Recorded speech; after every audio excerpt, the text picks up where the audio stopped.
Fala pessoal, tudo bem com vocês? Professor Wander aqui para mais uma aula para vocês e continuando no assunto de isomeria, certo? Eu vou deixar no cardzinho aqui as aulas passadas de isomeria.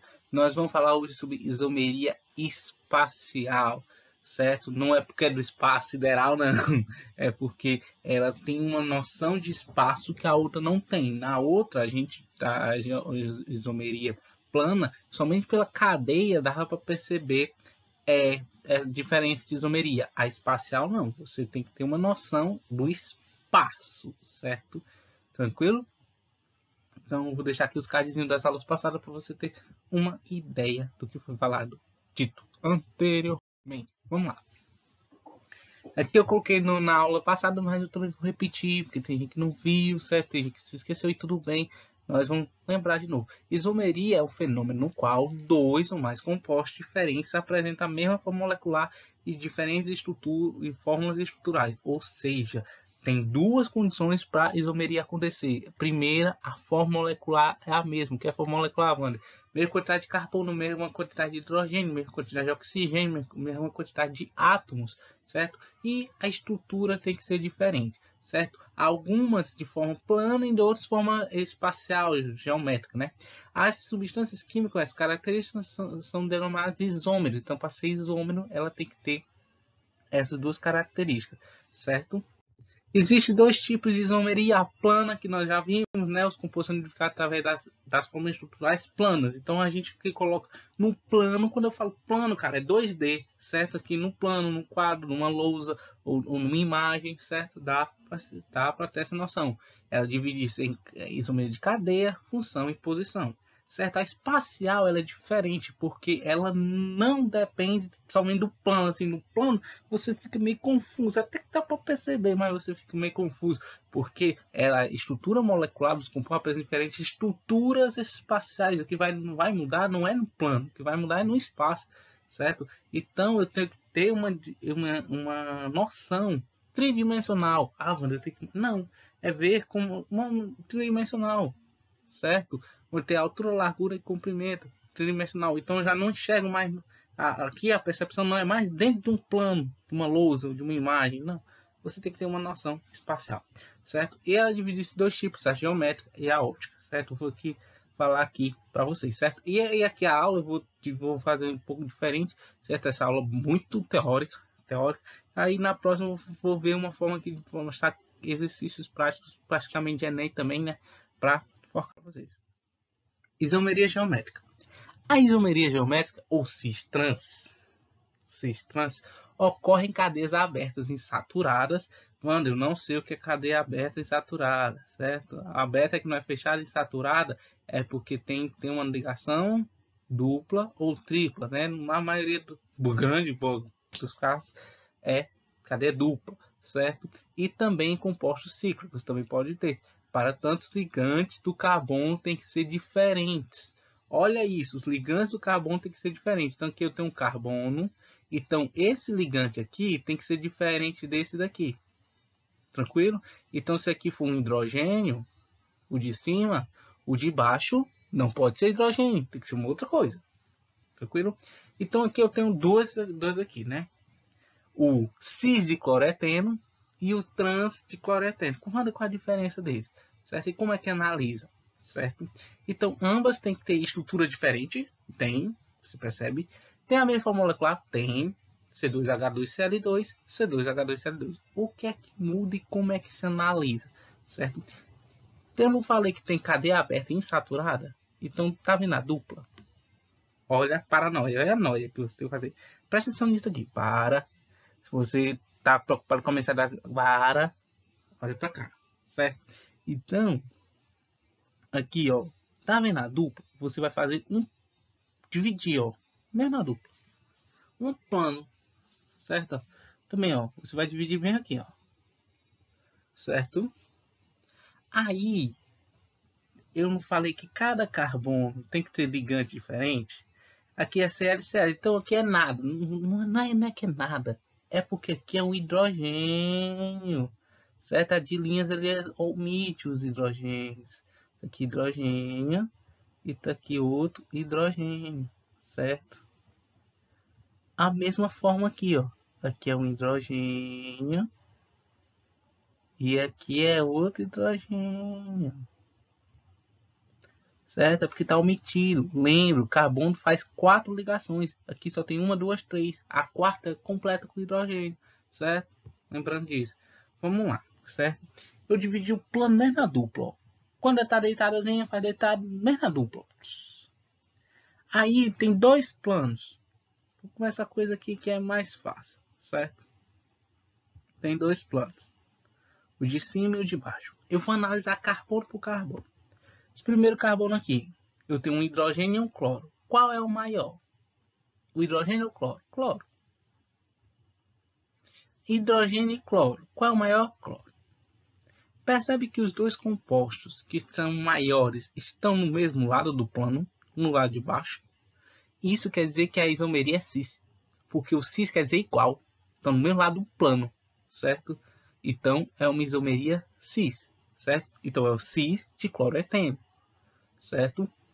Por quê? Porque eu dividi o plano e as duas estão... Mano, e se os dois estiverem em cima, também é cis? Também é cis, certo? O importante é estar no mesmo lado do plano, seja em cima ou embaixo. Aqui é diferente, ó. Eu traço aqui, ó, mesmo no meio, certo? Aí, esse primeiro carbono aqui, ó, cloro ou hidrogênio?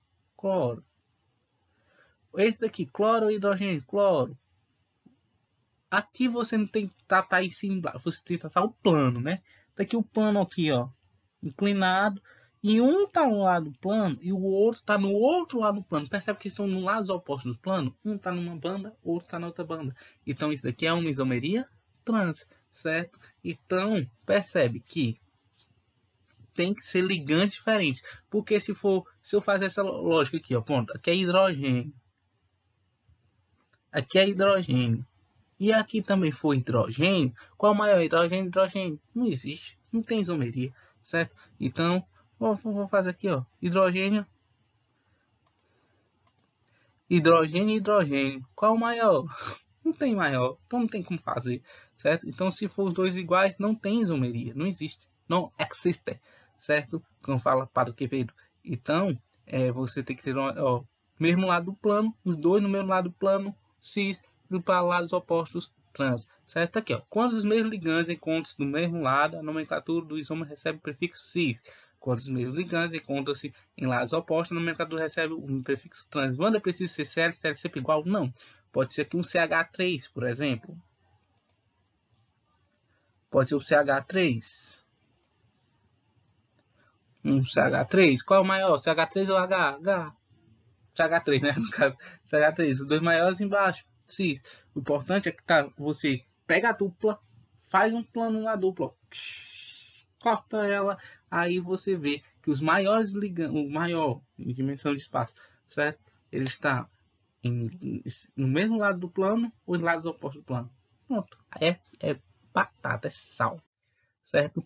A isomeria geométrica também, né? A IUPAC, que é a União Internacional de Química Pura e Aplicada, olha o nome bonito. União Internacional de Química Pura e Aplicada. Recomenda que em vez de cis e trans, seja utilizar as letras Z e E como prefixo.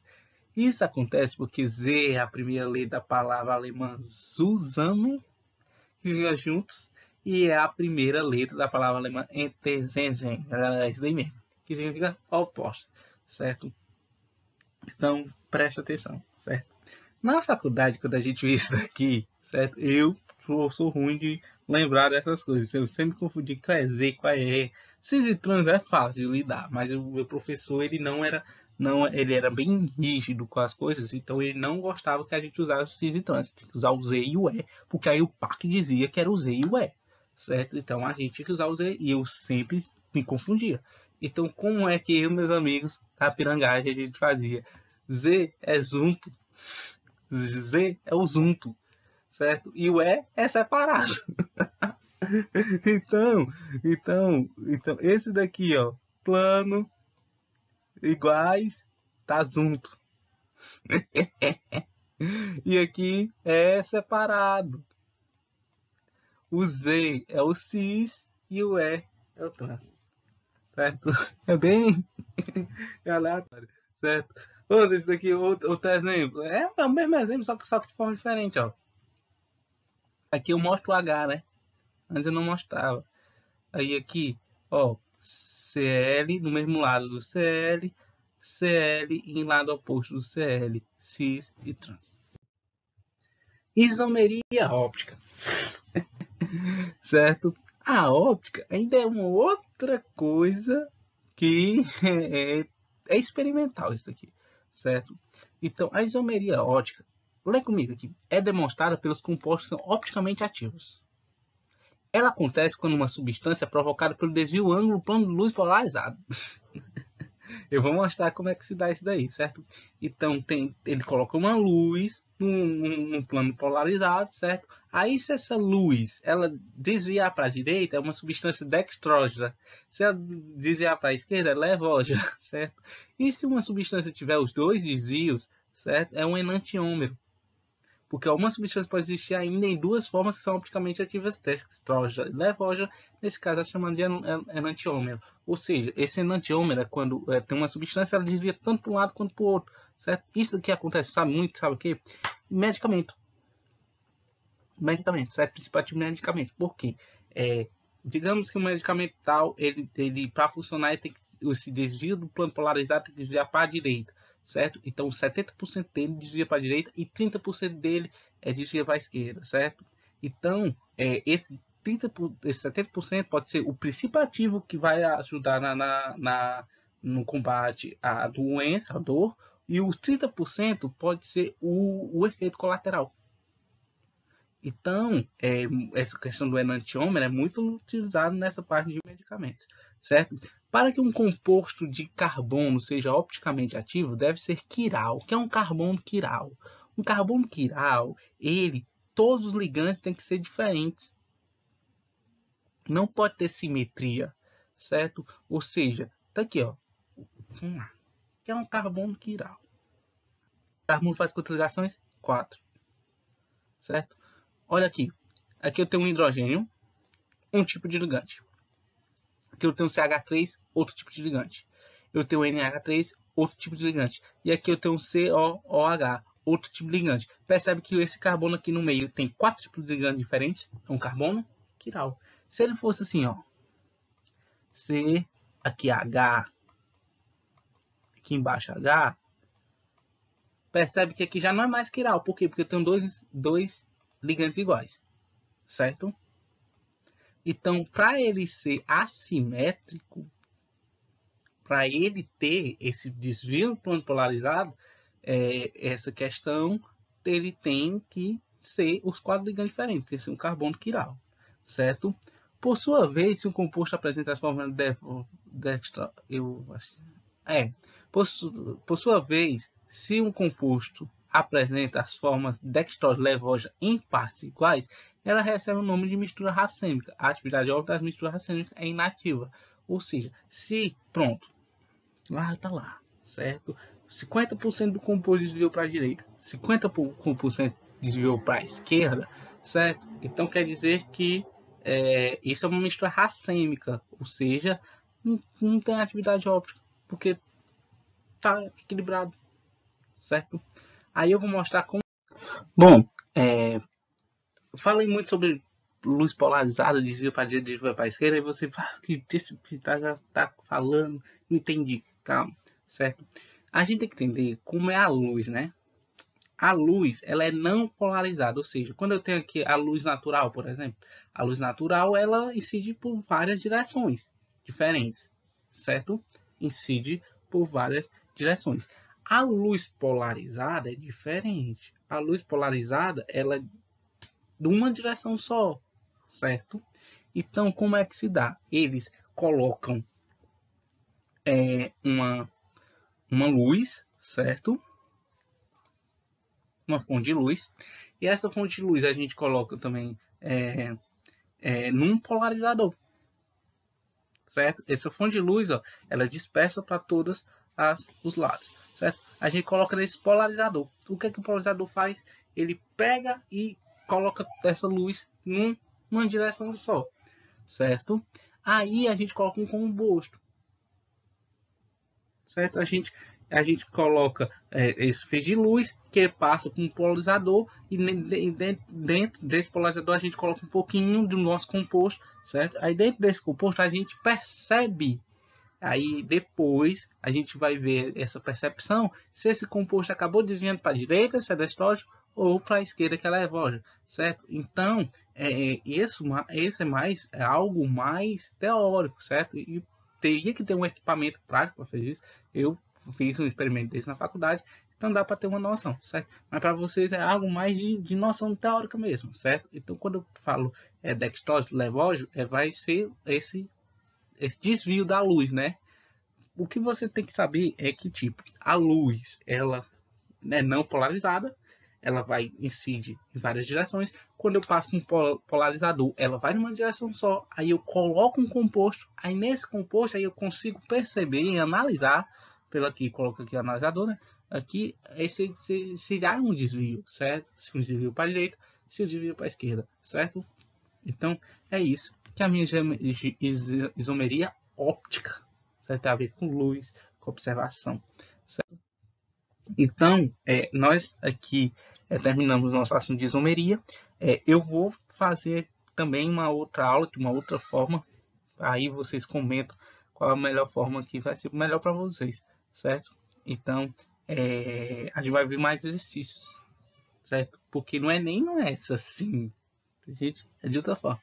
Então a gente vai ver isso aqui, tranquilo? Qualquer dúvida, se você tiver uma dúvida, Wander, não entendi, lance trans, Z e E, junto e E separado, certo? Essa coisa de lestose, levógeno, volta aí, ou deixa nos comentários e a gente responde.